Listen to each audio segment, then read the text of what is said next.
Il Canegattì ha sfiorato l'impresa nella gara di andata dei quarti di finale della Coppa Italia Nazionale Dilettanti, impattando 1-1 allo stadio Capozzo di Casarano contro la fortissima formazione capolista del campionato di eccellenza pugliese.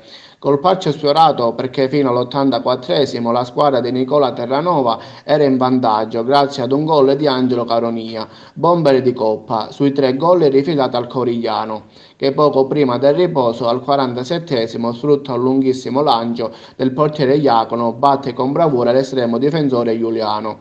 Il Canegattì, privo di giocatori importantissimi come Maggio, D'Angelo, Iragi, De Luca e Ippolito, i biancorossi affrontano il Brasonato quasi promosso in Serie D, senza timori riferenziali.